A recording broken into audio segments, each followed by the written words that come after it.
What's going on, guys? My name is Runixio. It's your boy, Robino87. We are once again back for yet another movie review, this time for Pacific Rim Uprising.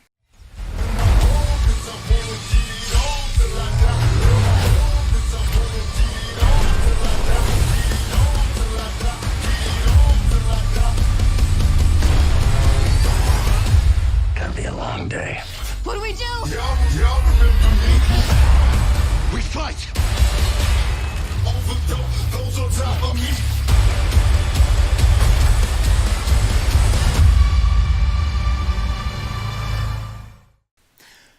Now, this movie...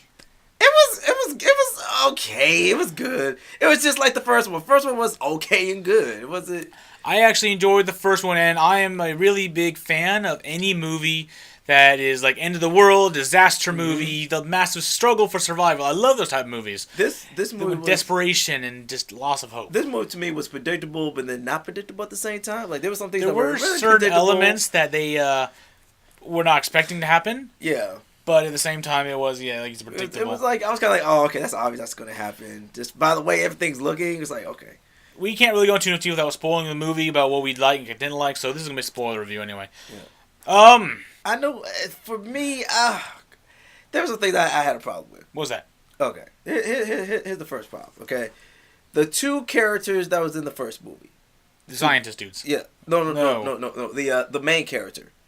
Oh, okay. He's not in there. I was a little bit disappointed. Well, we knew he wasn't going to be in there. But he was still alive in the first one. Yeah, but he wasn't. We knew leading up to it he wasn't going to be in there for reasons unknown. Yeah, but I would have liked. I wish he would have came back. So they would like one of those. It didn't have to be in there for too long. But I wanted this to come back like General blah blah blah's here. The general, he was here with the blah, like that would have been kind of cool. Well, anyway, I would say he would be a general. They made mention of him. Yeah. But he was on the movie and he had no, I don't know. He had no anything to do with the movie other than just single mention. So, and then they're the saviors of the world. They're the heroes and all that stuff. And then so I'm gonna be like them. And then the other guy with the glasses, the old guy. Remember him? He kept all the kaiju. He loved kaiju stuff. Remember he was the glasses, and at the end he got eaten up, and he came out the kaiju. Remember that part? I thought he died. No, he didn't. Oh no, we thought he died, but in the end he comes out at the end, and I was like, oh. He probably gonna be in this one. 10 years later, he probably died anyway. Oh man, I would have loved to see him though. I loved him, man. He was funny, man. That dude. He's good in every movie he does. He's awesome. But now, one thing that I said earlier that the humans were trying to get the kaiju to come back. Yeah. That's true, but not necessarily true. Yeah. They were trying to get them to come back. There are kaiju worshippers in this movie, but one of the twists in this movie is the scientist dude, who is what's his name? Charlie Day, who plays Dr. Newton. Yeah. He's actually in the first movie. He drifted with the kaiju brain or secondary brain or whatever it was, in order to understand or make a connection and understand the aliens' plans. Apparently, he became addicted to that, and he kept on doing it over and over the course of 10 years. So much so that the precursor aliens were able to get into his mind and start controlling him. Yeah. It was weird. Warp his mind or change his mind or whatever it was. It was very weird because he was like when you said he was like, I'm home, and I'm thinking he has like a wife or something. Like, they made mention of it throughout the movie. He's like, I'm gonna go home. You have Alice. You're fine. You have a girlfriend. You go into Alice. All this stuff. Where's okay? He walks home. I'm thinking, oh god, she's cheating on him. I said the same thing. Yeah, I'm not gonna lie. I said the same thing because he's all messed up and stuff. I'm like, the bedroom's messed up. There's a bottle of open liquor sitting on the table. It's like, oh god, she's cheating on him. The music's playing, like little sexual music playing. I'm like, oh, she's sleeping with another dude. She in there getting banged out right now. Bow, bow, bow. Oh man, I know he is. And then all of a sudden, he goes in there and it's just a big old brain. The camera shifts. Also, you see the kaiju brain and he's sitting in the corner of the room, and he sits down in bed, hooks up the thing to him, getting high. Yeah, it was weird, yo. I was like, really? So he's getting jacked on the kaiju brain. And so he's actually the main villain who brings the kaiju back by corrupting the the other Jaegers. The remote control Jaegers. Yeah, that's what I'm saying. The remote control ones. Yeah, the remote control ones. So he set a thing off, and then suddenly the precursor aliens suddenly have control. They come out. The kaiju machines turn into like hybrid kaiju / Jaeger monster things. It was weird. They begin activating brand new rifts all across the Pacific Rim coast areas, everywhere, and kaiju start pouring through, like real kaiju. unfortunately, thankfully, they're able to stop the plot. Yeah. So, and by then, I think a lot of the Jaegers are destroyed, a lot of people are killed. But I know the main Scott Eastwood, God, who I can't talk today. Nate Lambert, and John Boyega, who plays Jake Pentecost. They're the two leaders, right? Or the trainers anyway. But they become the leaders because everyone else is dead. No one has a pilot or injured or whatever else. So they lead these new recruits and the new Jaegers, and the only 4 remaining Jaegers left on their coastal area. And they were all teenagers. It was like watching them become Power Rangers. Kind of. It was like, yeah, man, we're gonna get these Zords and we're gonna just go out and fight. Swords. Well, not what you know, like that's what it looked like. They got their asses kicked. God, they're terrible. They did. But yeah, they're the only 4 left alive. So after they stop the initial assault, close the rifts down again, which all they did. Who was it? Mrs. Xiao, who's played by Tian Jing. Yeah. Remember her? Tian Jing. The real hot Asian. Yes. Tian Jing, she's been in a lot of movies recently. Anyway, Tian Jing, she plays Mrs. Xiao, who's the leader or the CEO of the corporation who built the remote control Jaegers, who's the chief scientist was, of course, Dr. Newton. So she didn't know about the plot, so she actually deactivated the Jaegers using science. Which is one thing I did like about the movie. That was the big twist. I was not expecting her to go in and help out. I was expecting. I thought maybe she knew about it. Well, I mean, I think she knew, but I thought maybe that was her. Like that was her master plan. Maybe she was working with the evil people. That's what I thought. In the beginning of the movie, she came off as haughty and like, I'm better than you, don't touch me, I'm all this crap. So she seemed like she was going to be the main villain because it was her Jaeger pilots or her remote Jaeger pilots that were causing destruction and chaos and all that stuff. And then we realized that it was actually Dr. Newton was the bad guy, even though he's all friendly and we are used to him being the hero from the previous movie. Yeah.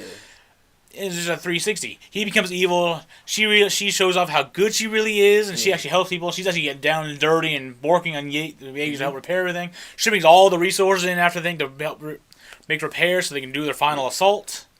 Something you not totally expect her to do. She was actually in the beginning of the movie, she was all like in high dress, executive suits and all that stuff with sunglasses. Then at the end of the movie, she's down in like a T-shirt down there working on Jaegers, greasy and all stuff. It was awesome. It's crazy. I was like, wow. I was shocked. That's what I'm trying to say. That was very surprising. I really thought that was a big 360. I was like, wow, 180. Wow. I was like, whoa.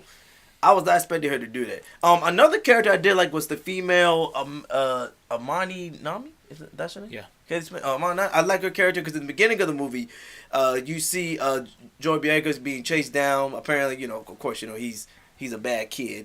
Well, not bad. He's like a bad.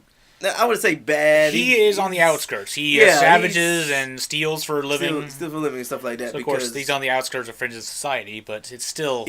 So, basically, he gets chased down, and he goes into this abandoned little... He's actually looking for a Jaeger core or something, or a secondary core, to sell on the black market. And he actually has people with him. Right. He gets there just as Amari, who's played by Kaylee Spaney, I probably pronounced it right, steals a core for herself to put in her own tiny Jaeger she's building on her own. Which is amazing. I mean, I hope you guys watch this movie because you don't understand. It's not really amazing. It's only like 10 feet tall. Yeah, but but still though, like for her age to build that and then be like, and to be by herself, like if she could control it by herself. If you think about it, I would love to see that a lot more. Like I think with her, I think in the next movie they're definitely going to be building that up. I could really think that. It really depends.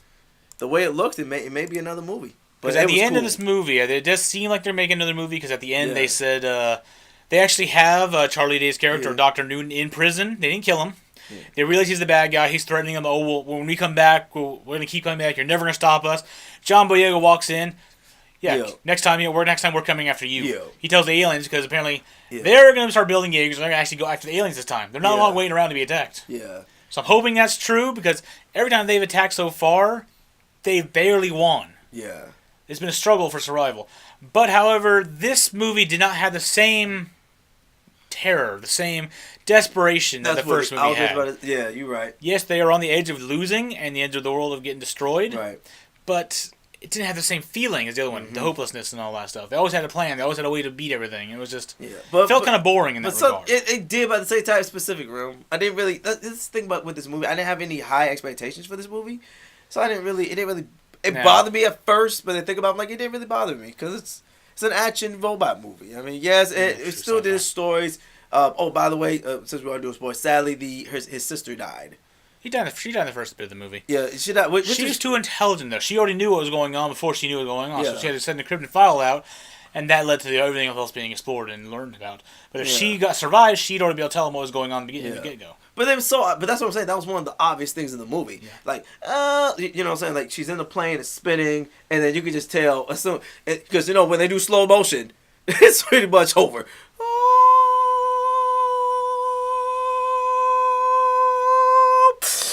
I was like, I already knew that was going to happen. I already knew. I was like, yep, it's over with. It's done. It's over. There's a scene, what he's going on about in that little screeching thing. There's a scene when Jake Pentecost and Nat Lambert is in a Jaeger.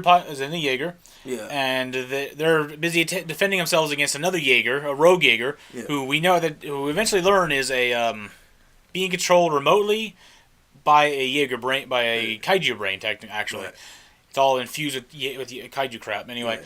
But rockets hit her, or her helicopter's caught an explosion as she's trying to escape the city. Yeah. Her helicopter's going down, so his Jaeger runs over and is reaching out for her, and it's all slow motion. The whole screaming thing, whatever he's talking about, is I don't know what's going on there. But he looked like he was going to catch her. Then his finger, good lord, the Jaeger machine touches the helicopter, misses, and the whole thing crashes. Yeah, that's it. Pretty much. I mean, it was just so obvious. Yeah. And then he jumps out. Oh, it's like, okay, I kind of knew that was going to happen. But anyway, so overall, the graphics were amazing. This movie, the kaiju and stuff, the music, not so much. Whatever. Actors were pretty good. Actors were pretty good. Yeah. One of the actors was in a Disney show called Game. What's it? I forgot what it's called. Game something. I can't remember. I noticed that. Talking about? Yeah. I know what you're talking about. Yeah, I know you know. Anyway. It's the Indian thing, but the one Indian guy, he died. Him, remember? Oh, the only person in the entire movie. Yeah, the whole entire movie died. He's in a Disney show. Okay, whatever. But yeah, I didn't know that. That's cool. But but I was excited. I was like, oh snap! They actually put him in there. He's blowing up. He didn't do much. Kid. He joked about boobs a little bit and then died. Okay. It still was kind of cool to see. Yeah, it was kind of cool. All right. So overall, though, the only thing that was really bad about this movie was it was kind of boring. Yeah. In that there's no suspense to it. Right.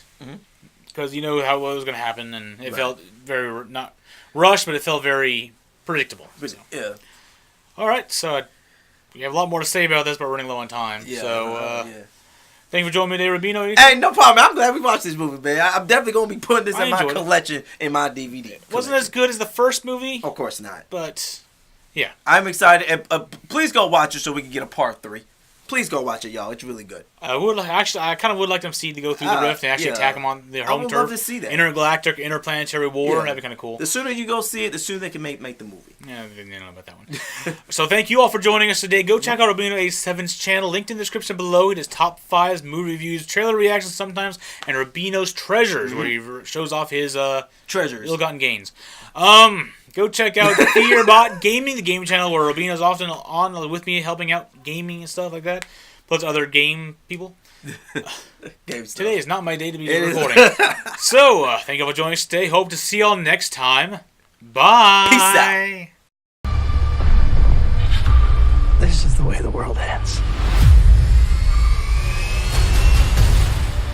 How'd they get into our world? Someone let them in. Someone from our world. Who is that? Definitely not one of ours. Let's do this.